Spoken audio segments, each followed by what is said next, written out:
ये जैसा मैं फार्मिंग ही कर रहा हूँ, किसका है? सब्जी भाजी का जी। सब्जी भाजी का कर रहा हूँ। उत्पादन ज्यादा नहीं होगा, मैं मान रहा हूँ जी। मेरा लक्ष्य भी वो नहीं है जी। मैं घर की ताजी सब्जी और ऑर्गेनिक खाना पसंद कर रहा हूँ। अर्न करना है तो आपको सब कुछ करना पड़ेगा कि एक बर्ड को पालने में आपको जहाँ पर 100 रुपया खर्चा होता है तो आप चाहिए कि उसको 80 रुपया मैं कैसा करूँ, कैसे कर सकते हैं खर्च कम। एक तो रास्ता मैं ही बता दिया आपको कि आप अजोला ये कर लीजिए। नमस्कार किसान भाई और मेरे साथियों, अतुल्य कृषि में आप सभी का स्वागत है। किसान भाइयों, आज हम आप लोगों को आधे एकड़ का बेहतरीन सा ऑर्गेनिक फार्म दिखाने वाले हैं, जहां पर आप लोगों को वेजिटेबल्स की फार्मिंग भी देखने को मिल जाएगी। साथ ही आप मेरे पीछे यहां पर जैसे कि देख पा रहे हैं, मुर्गी पालन, बकरी पालन, ये सारी चीज़ें यहाँ पर आप लोगों को देखने को मिल जाएगी। तो यहाँ पर जो ये वेल मेंटेन फार्म तैयार किया गया है, वो एक 80 साल के बुजुर्ग दादाजी हैं जो उन्होंने तैयार किया हुआ है, और वो जो है काफ़ी उत्सुक है, काफ़ी शौकिया तौर पर इस फार्म को तैयार किए गए हैं। तो आखिरकार ये फार्म का स्टार्टअप जो है शुरुआत कैसे हुई और किस तरह से फार्म रहने वाला है, तो अभी पूरा हम आप लोगों को फार्म विजिट कराएंगे, दिखाएंगे क्या क्या चीज़ें हैं, किस तरह से सेटल हुई हैं। तो उससे पहले मैं चाहूँगा सामने दर्शक है हमारे किसान भाई, उनको अपना परिचय देंगे। जी नमस्कार, मैं अनुजराम देवांगन, हाँ, जो कि मैं रेलवे में मेल एक्सप्रेस का लोको पायलट था जी। लगभग 2010 में मैं रिटायर्ड हुआ हूँ। रिटायर्ड होने के बाद में मैंने एक शौकीनिया तौर पर, दरअसल मेरा बहुत बागवानी में बहुत ज़्यादा मैं शौक़ रखता था, परंतु मेरी व्यवस्था के कारण मुझे समय नहीं मिला।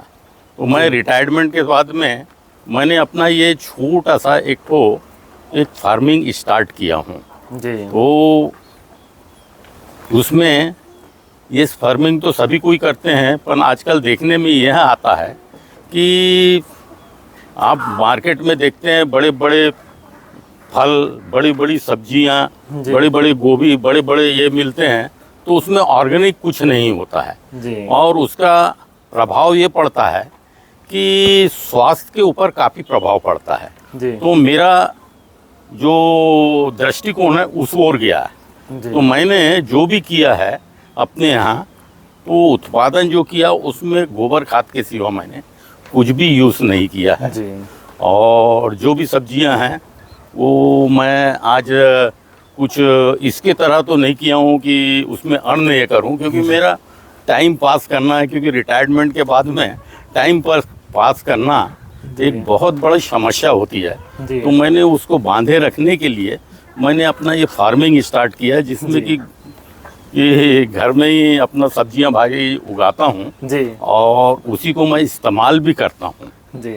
हाँ। और दोस्तों मेरे पीछे यहाँ पर आप देख पा रहे हैं, और दूसरी कड़कनाथ दिख रहा है हमको, और देसी मुर्गियाँ हैं, असील भी यहाँ पर आप लोगों को देखने को मिल जा रही है। तो इसके बारे में हम सर से जानेंगे कि इसको किस तरह से कहाँ से लेकर के इसको पालन करने का क्या कारण रहा। हालांकि मैंने शुरुआती तौर में तो जी कि जो ब्रीड है मैं बाहर से मंगाया हूँ जी। जैसा कड़कनाथ है तो कड़कनाथ को मैंने बाहर से मंगाया जी, और मंगाने के बाद में उसको मैंने बिल्कुल कि मैंने ऑर्गेनिक टाइप से उसको खाना भी जो दे रहा हूँ तो उसको कोई भी ऐसा दुकान से जो मिलता है ऐसा कुछ भी नहीं दे रहा हूँ मैं उसको। तो फीड का मैनेजमेंट के बारे में हम जान लेंगे कि किस तरह से हम खुद का दाना तैयार कर सके, जिससे आपको बाजार में ना जाना पड़े। नहीं, मैंने यहाँ पर क्या है कि ये कोड़ा है जो और धान जब ड्राई होती है जी उसके बाद मिलिंग के बाद जो बच जाता है जी, वो है।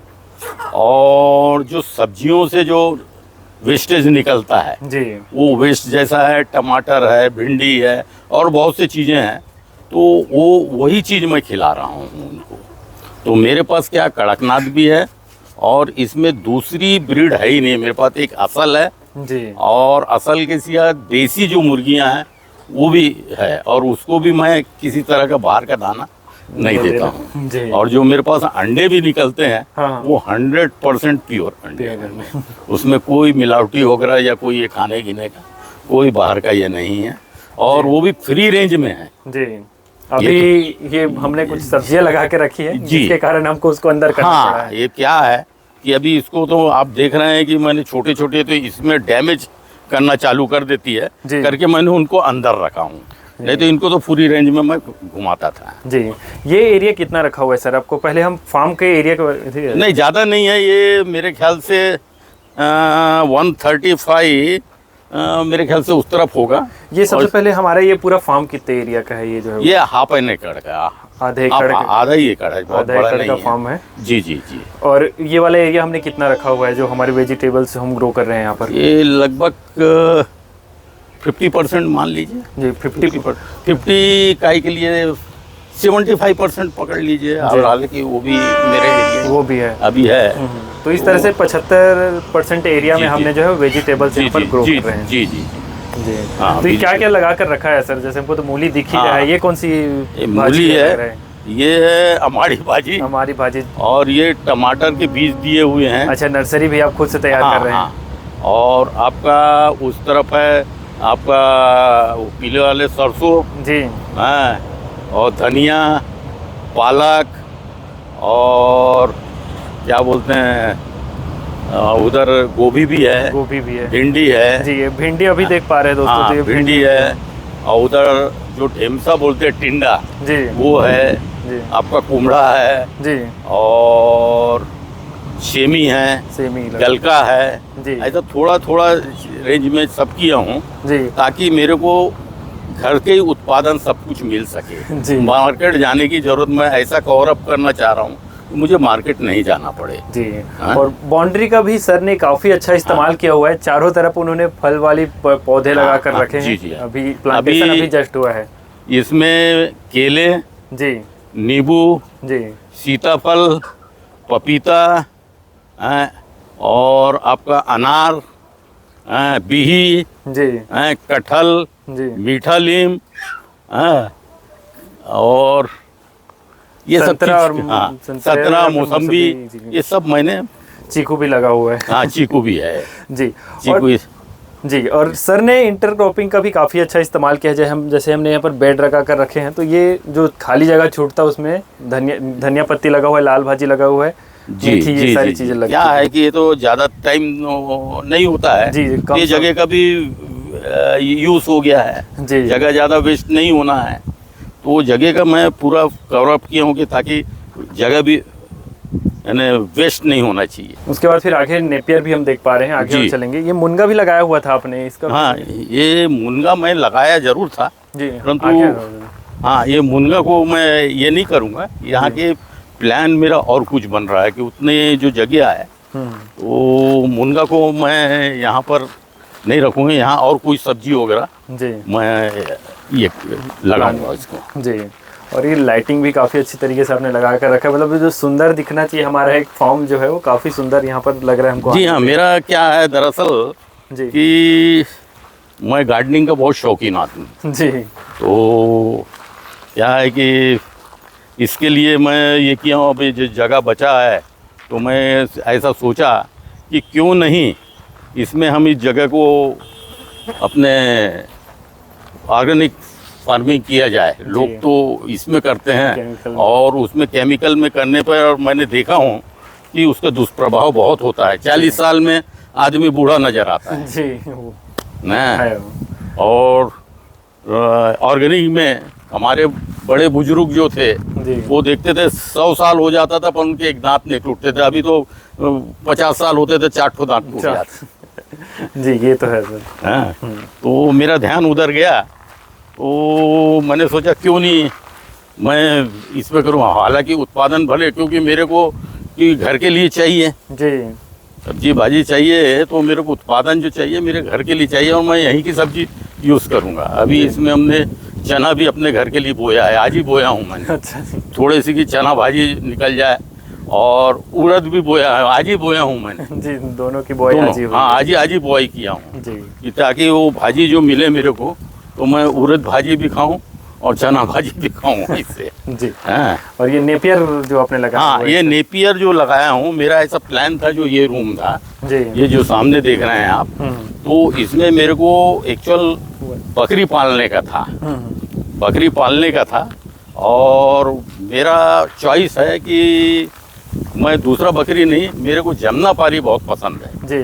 तो किसी कारणवश या मेरी पकड़ के बाहर समझिए, या मुझे वो ब्रीड मिला नहीं, जो भी समझिए, पर मैंने उसके लिए सबसे पहले चारा का प्रबंध किया जी कि बकरी को बांध के आप नहीं खिला सकते हैं जी, स्टॉल फीड नहीं करा सकते हैं।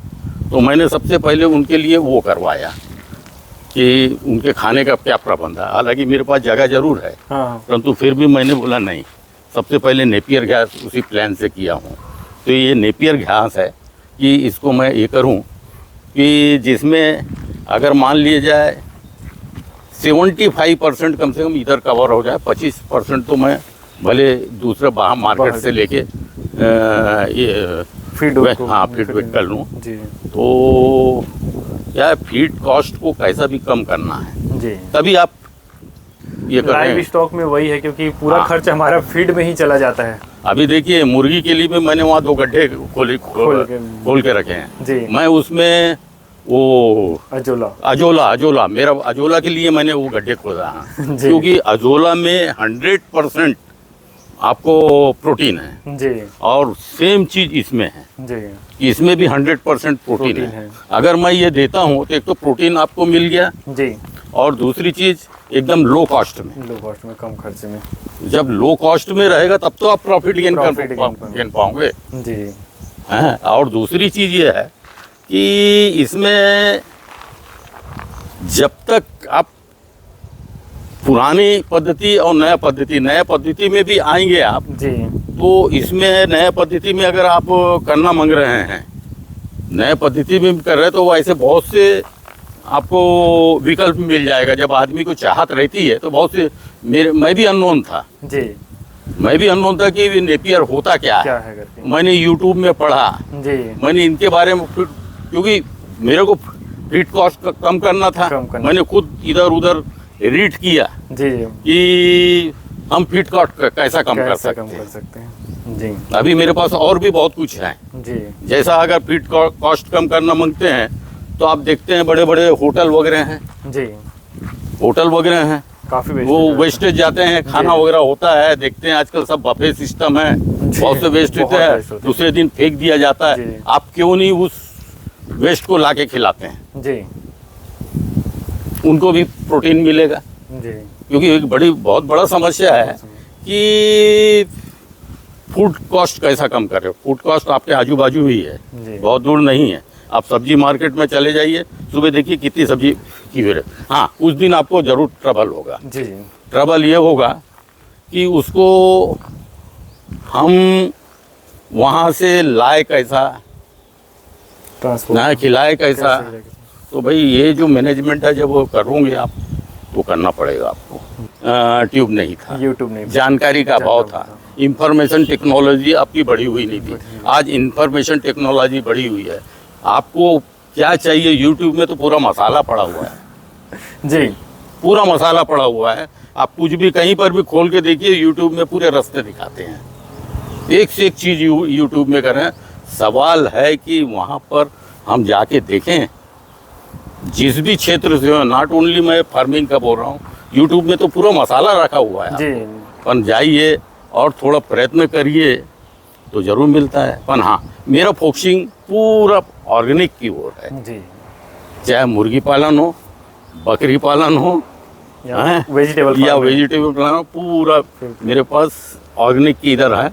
भले उत्पादन कल क्या होगा मैं नहीं बोल सकता हूँ क्योंकि मैं भी इस फील्ड में खाने को तो मिल जाएगा दादा। ये आपको यहाँ के मेन गार्ड, मेन रक्षक जो है यहाँ के ये है, तो इसके बारे में भी बताएंगे सर थोड़ा सा। ये मेरा एक अल्सेशियन डॉग है जो कि बहुत वफादार है और अभी ये बच्चा है, 9 महीने का बच्चा है ये। और ये रात को पूरी रखवाली जो है इसी के भरोसे रहती है कि अननोन पर्सन। इसमें एक चीज़ है कि इसमें बहुत ज़्यादा सेंसिटिव है कि अगर कोई गलत भावनाओं से अगर ये आ जाए तो बहुत जल्दी वो पहचान लेता है और ऐसा आएगा तो बहुत दोस्ती कर लेता है, परंतु गलत भावनाओं वालों को बहुत जल्दी अटैक भी करता है। मैंने अभी कुछ देर पहले कहा था कि आदमी में चाहत हो तो सब कुछ कर सकता है। अभी मैं इसके लिए एक फीमेल भी लाने वाला हूँ। दरअसल ये है, उसके पीछे मेरा मकसद ये है कि मेरे को क्रॉस कटिंग करना है क्योंकि मेरे को इसको खाने पीने का खर्चा लगता ही है। मैं इस पर एक फ़ीमेल लाऊंगा। फीमेल लाने से ये होगा कि उसमें जो बर्डिंग होगी उससे करके वो दोनों पल जाएंगे, मेरा कॉस्ट कटिंग ऐसी ही हो जाएगा। सर जी, यहाँ पर हमने सोलर देखा, ये सोलर सिस्टम जो लगा हुआ है, तो इसके बारे में थोड़ा सा बताएंगे हमें। जी, ये है एग्रीकल्चर लैंड, और एग्रीकल्चर लैंड में सुबेरे रात के 11 बजे से शाम के 5 बजे तक लाइट रहती है, और उसके बाद लाइट नहीं रहती है। तो लाइट की, और वो जो लाइट है इलेक्ट्रिक है, वो सिर्फ सर्विसिबल पंप चलाने के लिए, पानी की व्यवस्था के लिए। वो मैंने उस समस्या के लिए एक सोलर पैनल लगाई हुई है जो कि 12 वाट का है, और उससे मैं अपने घर में आपका टीवी और आपका म्यूजिक सेट और लाइट का पूरा अरेंजमेंट किया हुआ वहाँ, तो मुझे लाइट का फ़िलहाल कोई समस्या नहीं है। सबसे पहले हमने एक शेड यहाँ पर देखा, फिर दूसरे शेड के पास भी चलेंगे। तो ये शेड की चौड़ाई और क्या रखी है, कितना एरिया है? ये लगभग मेरे ख्याल से 12 बाई 12 लगभग होगा, 12 बाई 14 ऐसा कुछ है जी। जहाँ, और 2 गेट रखने का कारण क्या रहा? दो गेट रखने का कारण ये है कि ये मेरा एंट्रेंस रहेगा सामने से जी हैं, और मैं प्लान से ये किया कि मैंने पहले ही कहा कि मेरे पास जो जानवर रहेंगे वो फ्री रेंज में रहेंगे, मैं बिल्कुल स्वतंत्र रखना मांग, किसी पक्षी को बांध के नहीं रखना मांगता हूँ।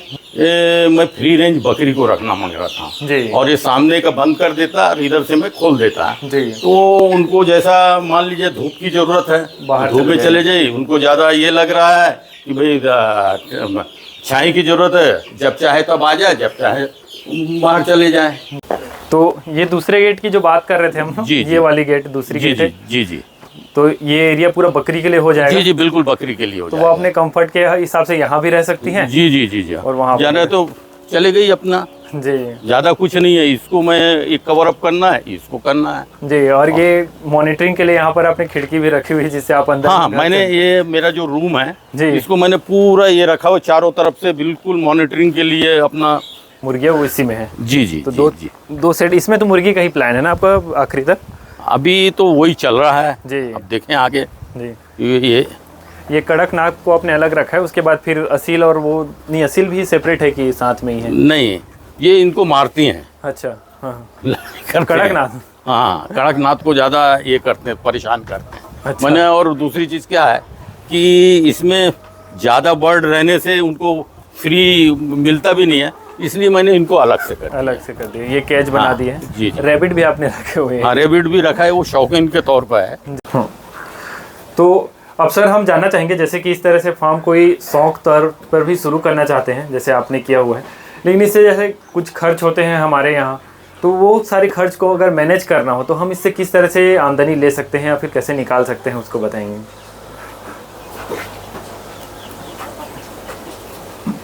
हाँ, बिल्कुल ये कर सकते हैं आप जी। सबसे पहली चीज़ है कि कुछ भी चीज़ करने के पहले उसके बेसिक जो चीज़ें हैं जी, लोग असफल क्यों होता है जी, कि लैक ऑफ नॉलेज जो होगा। Lack of knowledge. अभी मैंने मुर्गी फार्म चालू कर दिया जी, शौक के तौर पे जी। तो ऐसा नहीं है, उसके ऊपर आपको जाना पड़ेगा तह तक। पहले था जी, पहला आदमी क्या करता था, कर लेता था, आपका मृत्यु रेट बढ़ जाता था, फीड रेट बढ़ जाएगा। आप उसको सबसे पहले तो उसके जिस चीज़ में आप जाना चाह रहे हैं उसके लिए बेसिक नॉलेज आपको गेन करिए जी। जैसा मैंने अभी आपको बताया कि बकरी के लिए मैंने नहीं किया, और मैंने अपने लड़के से 1 महीने की ट्रेनिंग करवाया है। अच्छा, भैया जो है वो उन्होंने ट्रेनिंग करके रखी है। अगर वो नहीं करता तो फिर मैं करता। अच्छा। अब बेसिक ही नॉलेज नहीं है, आप खोल देंगे, सांप के बिल में हाथ डाल देंगे, मंत्र जानते नहीं है, तो वही वाला है जी। तो सबसे चीज़ है कि सबसे पहले बेसिक चीज़ें करिए जी। जब तक बेसिक नॉलेज नहीं रहेगा तो मैं तो नहीं कहूँगा कि आप उसमें करिए, कम से कम बेसिक नॉलेज लीजिए। नॉलेज कभी ख़राब नहीं जाता है, अगर आप इसमें हैं तो भाई आपको जानना है। अब एक सपोज एक छोटी सी ये बात है जी, अभी ये बीमार हो गया है तो मेरे को मालूम होना चाहिए कि भाई इसमें मैं क्या मेडिसिन दूँ जी। देख रेख के लिए जाना है ना, इसमें प्रोटीन किस चीज में ज्यादा है वो आपको नहीं मालूम है। जैसा मैंने आपको अजोला का बात बोला कि अजोला का बात मेरे को मालूम है क्या, मैंने कहीं पढ़ा है। मैंने उसके लिए कुछ किताबें पढ़ी, यूट्यूब में देखा। आजकल तो यूट्यूब में सबको, आपको कहीं जाने की जरूरत नहीं, यूट्यूब में बहुत कुछ मिल जाता है। एक समय था कि आपको कुछ नहीं मिलता था, आजकल तो यूट्यूब में सब मिल जाता है। आप उसको भूल ये करिए कि भाई पालन पोषण में क्या क्या सावधानी रखना है, और ये करेंगे आप, अगर उसको पालन करेंगे, नॉट ओनली यही, आप किसी भी क्षेत्र में बिना बेसिक नॉलेज के उसी में मच जाएंगे जी। बेसिक इसमें नहीं है। अभी मुझे जैसा मैं फार्मिंग ही कर रहा हूँ, किसका है, सब्जी भाजी का जी। सब्जी भाजी का कर रहा हूँ, उत्पादन ज्यादा नहीं होगा, मैं मान रहा हूँ जी। मेरा लक्ष्य भी वो नहीं है जी। मैं घर की ताजी सब्जी और ऑर्गेनिक खाना पसंद कर रहा हूँ। मैंने किया, क्या होगा, उत्पादन मेरा कम होगा जी। इससे ज़्यादा कुछ नहीं होगा। पर अगर आप उसको अर्निंग का अगर ये करते हैं तो सबसे पहले तो आप जो भी कर रहे हैं उसका बेसिक नॉलेज गेन कीजिए आप, या कहीं इंस्टीट्यूशन में जाइए, जैसा भी है ट्रेनिंग करिए, और नहीं है तो फिर यूट्यूब में देखिए, और जो भी है उसका बेसिक नॉलेज मेरे किसी भी क्षेत्र में घुसना मेरे ख्याल से अच्छा नहीं जी। और फिर उसकी आपको मार्केटिंग भी करना है जी। मार्केटिंग भी करना, आपका मार्केटिंग पावर भी रहना चाहिए। जब अर्निंग का है कि हमारे माल आए तो उसको खपाए का इतना, और फिर आप उसको रख रहे हैं तो सही समय में उसको ये करना है। अगर मान लिए जाए आपने हो गया बिक्री करने लायक हो गया और आपने उसको 15 दिन रख लिया तो 15 दिन में दाना खा लिया, आपकी वेट भी गेन नहीं हुआ। तो सही टाइम पर मार्केट में निकल जाना है। अभी मेरे को मालूम है कि इसका वेट बढ़ेगा नहीं, अभी निकाल देना है मेरे को। जहाँ पर इसका सवाल है, आपका प्रॉफिट और लॉस का सवाल है, अर्न करने का सवाल है, तो मेरे को निकाल देना है। अब इसको मैंने 10 और 15 दिन नहीं किया, रोज ये 100-150 ग्राम खाना खा रही है, तो आपका 10 दिन में कितना हो गया भाई, 1.5 किलो दाना तो वो फालतू चलेगा आपके जी। धन्यवाद दादाजी, काफ़ी अच्छे तरीके से हमारे किसान भाइयों को, हमारे दर्शकों को आपने जानकारी दी। उम्मीद करता हूँ आप लोगों को वीडियो पसंद आई होगी। वीडियो पसंद आए तो वीडियो को लाइक ज़रूर करें। अगर आदमी करना चाहे, अगर आप में अगर इच्छा है, ऐसा कुछ, हाँ चाह है, तो रास्ते खुल जाएंगे आपके।